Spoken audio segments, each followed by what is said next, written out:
तेजी का जानेंगे शो में हम आगे। आज फोकस में रहेंगे आईटी, फार्मा, एनर्जी सेक्टर्स के शेयर, क्योंकि सबसे ज्यादा तेजी हमने इनमें देखी। क्या ये तेजी कल भी जारी रहेगी? पूछेंगे अपने एक्सपर्ट से और उनसे जानेंगे कल के लिए कुछ दमदार ट्रेडिंग आइडियाज भी।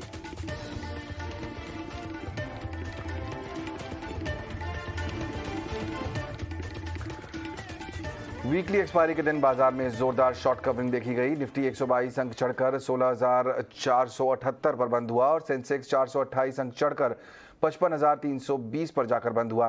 फार्मा, एनर्जी, आईटी शेयरों में खरीदारी रही। लेकिन दिन भर कैसी रही बाजार की चाल, बताने के लिए मेरे साथ जुड़ रही है मेरी सहयोगी मानसी दवे।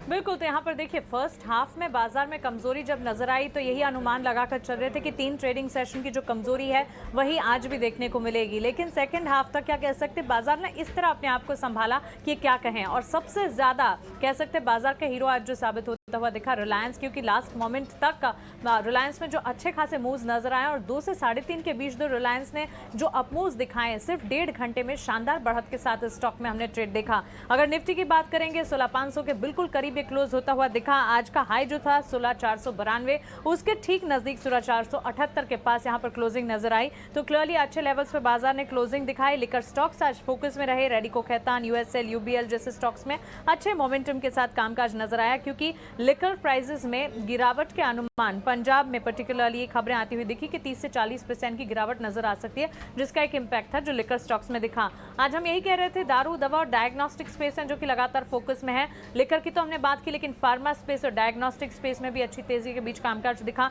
चाहे फिर बायोकॉन हो, डॉक्टर रेड्डीज, टोरेंट फार्मा, सन फार्मा, थायरोकेयर जैसे तमाम स्टॉक्स में अच्छी तेजी के बीच दिन भर कामकाज देखने को मिला। एनर्जी स्पेस को भी विजिट करना चाहिए, क्योंकि आईओसी, एचपीसीएल, बीपीसीएल जैसे स्टॉक्स जो कि परफॉर्म नहीं कर पाए, एक ट्रेंड चेंज साबित होता हुआ नजर आ रहा है। और जब रिफाइनिंग स्टॉक्स में एक ट्रेंड चेंज हो रहा था तब भी हमने आपको डायरेक्ट किया था, और अब एनर्जी स्पेस पर भी हम डायरेक्शन दे रहे हैं। तो हो सकता है कि आने वाले दिनों में यहाँ पर भी एक ट्रेंड चेंज बनता हुआ दिखे। लाइफ इंश्योरेंस स्पेस में फोकस था। एफएमसीजी अच्छा कर रहा था। आईटी स्पेस में तेजी थी। Sector specific IT, FMCG, pharma और निजी बैंक क्षेत्र थे, और यहाँ पर अच्छी बढ़त के बीच कामकाज। तो शुरुआत कमजोर जरूर हुई, लेकिन बाजार ने अपने आप को बेहतरीन तरीके से संभाला। बिल्कुल, तो वीकली एक्सपायरी काफ़ी अच्छे नोट पर आज हुई है और हमने कई एक्सपर्ट से बात की दिन भर। क्रेडिट स्विस वेल्थ के जितेंद्र गोहिल ने हमसे खास बातचीत में कहा कि बड़ी कंपनियों के एंटी केपेक्स ऐलान से सीमेंट सेक्टर अब यहां से आकर्षक हो गया है। सीमेंट एक बहुत ही इंटरेस्टिंग सेक्टर अभी है एनालाइज करने के पर्सपेक्टिव से। एक तो अभी वहाँ पे कंपटीशन बढ़ी है, बड़े प्लेयर्स ने एंट्री किया है और केपेक्स अनाउंसमेंट भी हुए हैं। और ऑन द अदर हैंड अभी हम मॉनसून की तरफ जा रहे हैं, जहाँ पे we call it as a slack season, जहाँ पे मॉनसून में सीमेंट की डिमांड जनरली कम रहती है। तो हम नियर टर्म में डेफिनेटली एक प्रेशर बना रहा है सीमेंट पे। दूसरा, अगर हम वैल्यूएशन की बात करें, सीमेंट सेक्टर ग्लोबली इंडिया में सबसे ज्यादा एक्सपेंसिव है, बिकॉज इंडिया का जो ग्रोथ है वो ज्यादा है compare to the global market. एक कमोडिटी है जो बहुत ज्यादा कुछ टेक्नोलॉजी चाहिए नहीं होती। अगर नए प्लांट है तो आपका कॉस्ट नीचे रहेगा, but overall it's a commodity business, और इसमें इंडिया का वैल्यूएशन बहुत ही ज्यादा है compare to the global cement companies. And अभी जो डील हुई है उसके वजह से जो सीमेंट की वैल्यूएशन है वो हमें लगता है अभी कैप हो गई है, और इसकी वजह से हमें लगता है कि अभी यहाँ सेक्टर पे और भी कंसोलिडेशन होगा। तो near term outlook is weak है, बट एक बात है कि अगर यहाँ से अगर एनर्जी प्राइसेस स्टार्टेड अगर वहां से गिरना शुरू होते हैं तो फिर ये सेक्टर वापस फेवर में आ जाएगा, बिकॉज इनका जो मेजर कॉस्ट है वो फ्यूल है, और इलेक्ट्रिसिटी है, फ्यूल है, ट्रांसपोर्टेशन कॉस्ट है। सो आई थिंक अगर सीमेंट प्राइसेस को करेक्ट हुए हैं और अगर मार्जिन्स को प्रोटेक्ट करना है तो आई थिंक एनर्जी प्राइसेस को नीचे आना बहुत जरूरी है। तो वो है सीमेंट सेक्टर पर नजरिया। हमारे एक्सपर्ट से भी जानेंगे कि उनका सीमेंट पर व्यू क्या है। फिलहाल स्वागत करते हैं आशीष महेश्वरी और किरण जानी का। आप दोनों का बहुत बहुत स्वागत कार्यक्रम में। किरण, आपसे शुरुआत करेंगे चर्चा की। आज जो मूव बाजार ने दिखाया, आखिरी 1-1.5 घंटे में अच्छी तेजी, उसको शॉर्ट कवरिंग ही माना जाए, और क्या आपको लगता है कल ये बढ़त जारी रह पाएगी?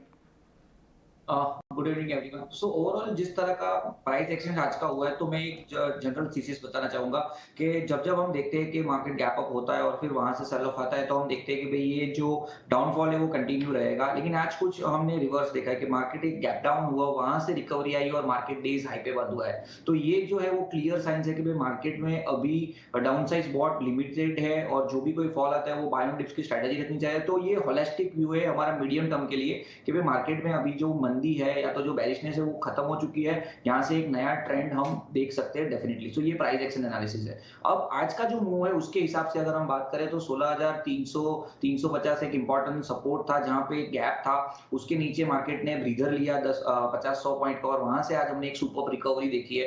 डेफिनेटली सुबह से आज की एक्सपायरी की वजह से हमने देखा था कि 16,300 16,400 में कॉल राइटिंग ज्यादा हुई थी।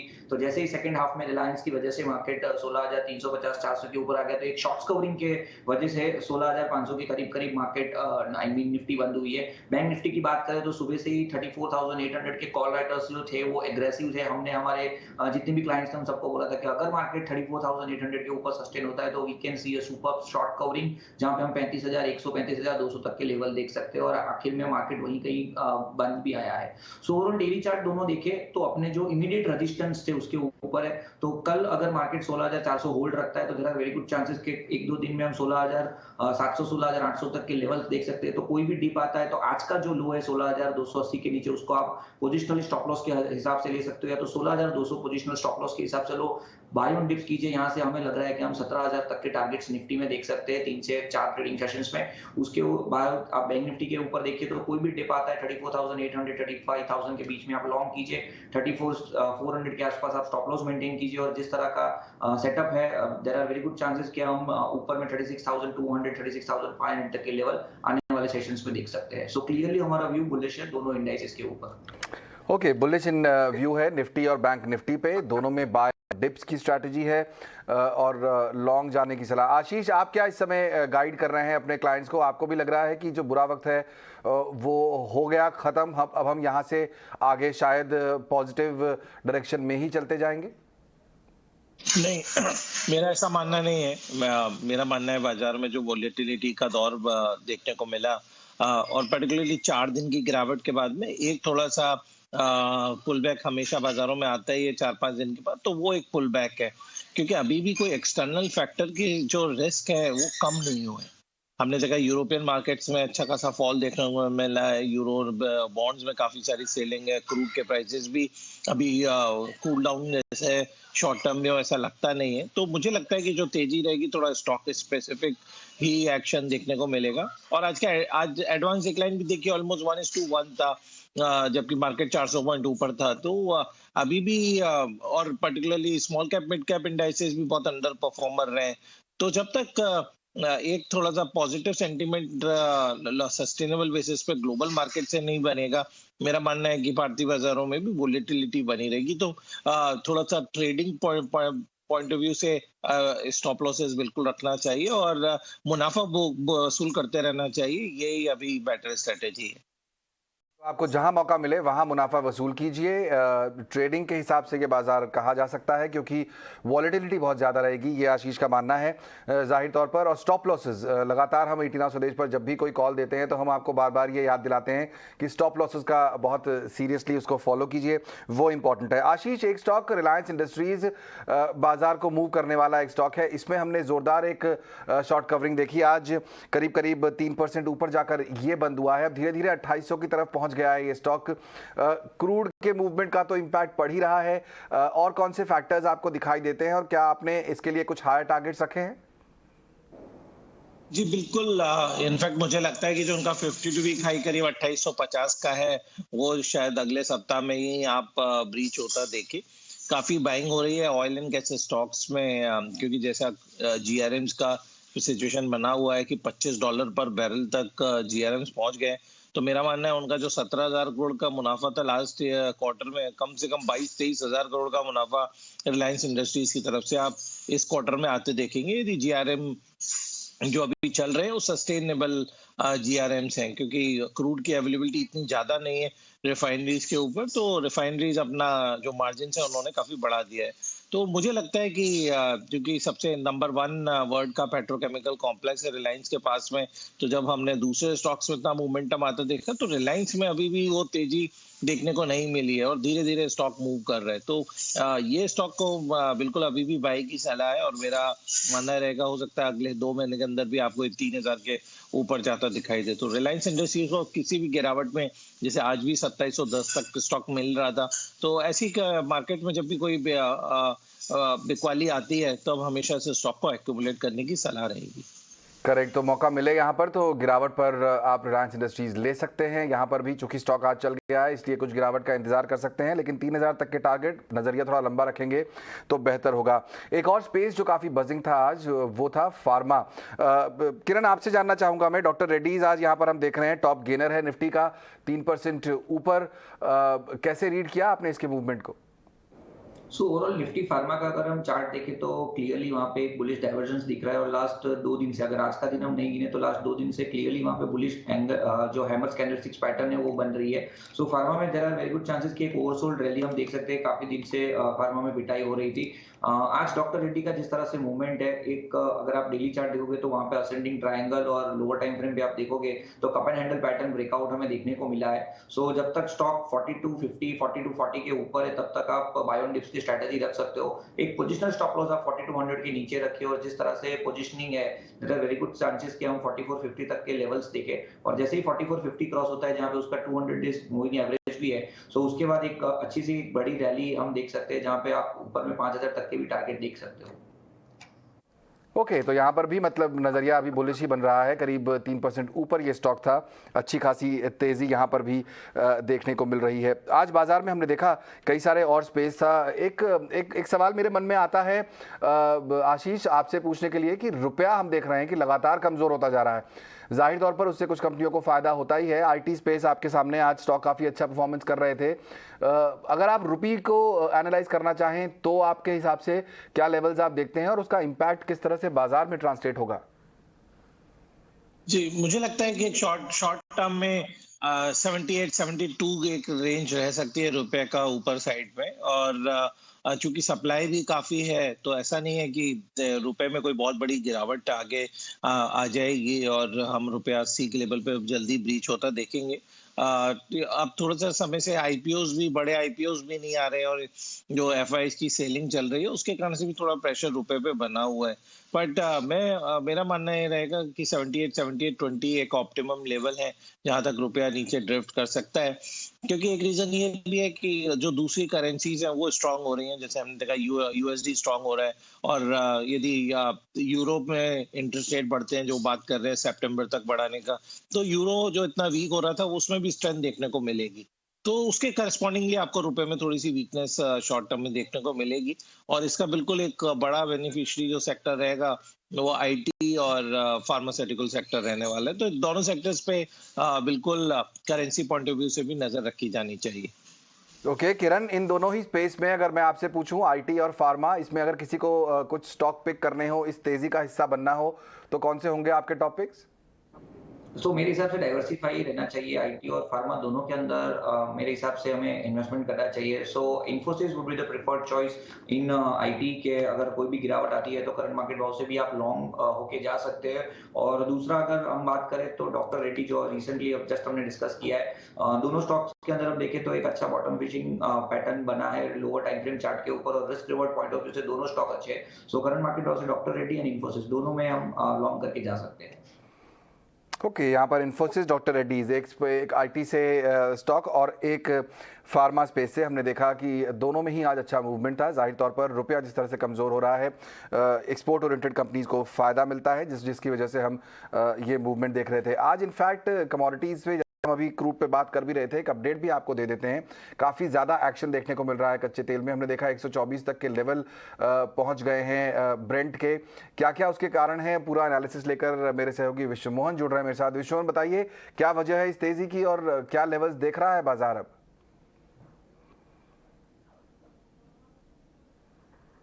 देखिए, आज कच्चे तेल की अगर बात करें तो जो शुरुआती तेज़ी थी अब कम होती इसलिए दिख रही है क्योंकि चीन से खबर ये आ रही है कि वहाँ पर कुछ शहरों में वापस से लॉकडाउन लगाया जा रहा है। 1-2 दिनों का लॉकडाउन इसलिए लगाया जा रहा है कि चाइना की जो पॉलिसी है वो ज़ीरो टॉलरेंस पॉलिसी है कोविड को लेकर, उस वजह से ऊपरी स्तरों से फिसला है, लेकिन अभी भी 8 मार्च के बाद सबसे ऊपरी स्तरों पर है।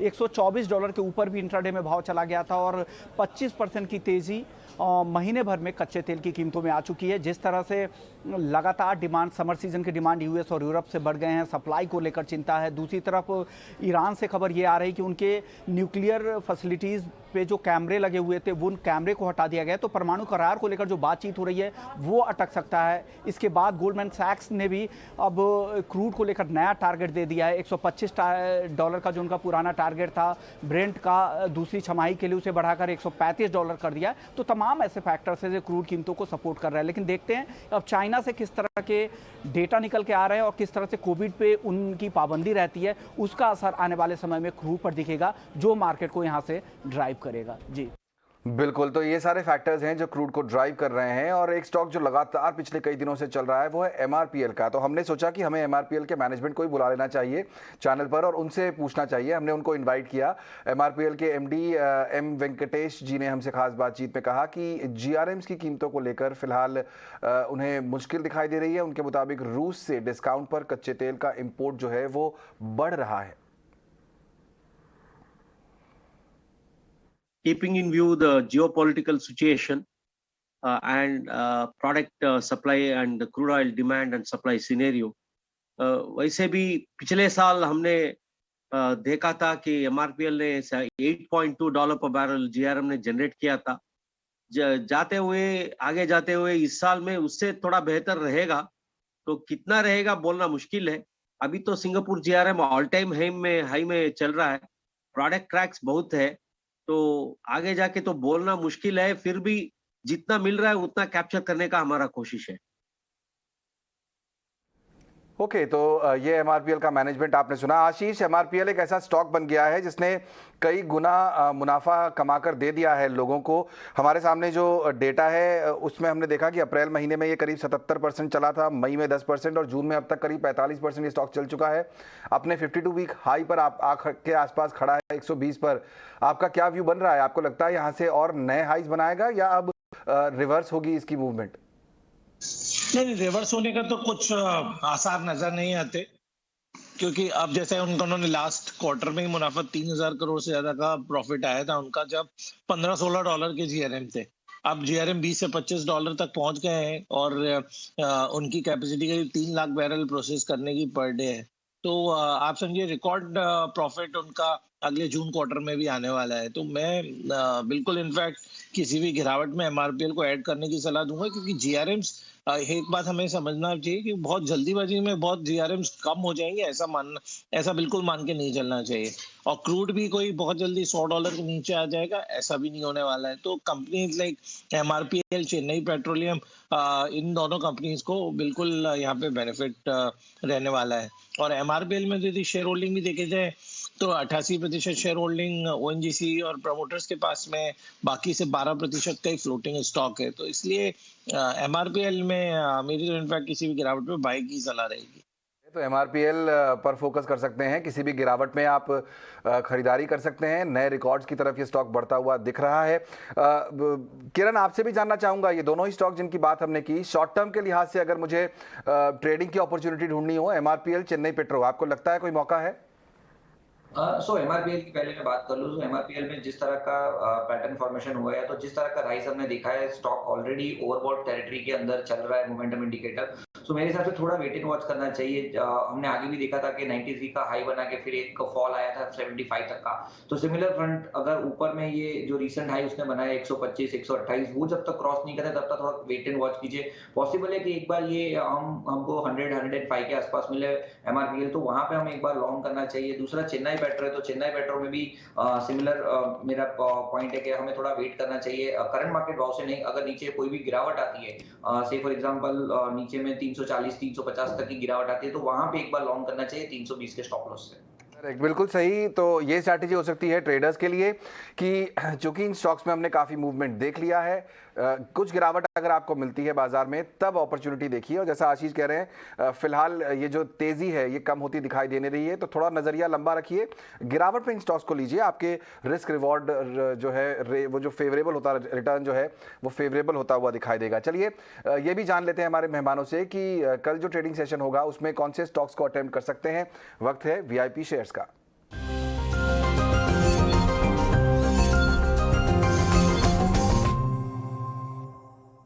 आशीष, आपसे शुरुआत करना चाहेंगे, बताइए कौन से स्टॉक्स पर फोकस होगा कल आपका?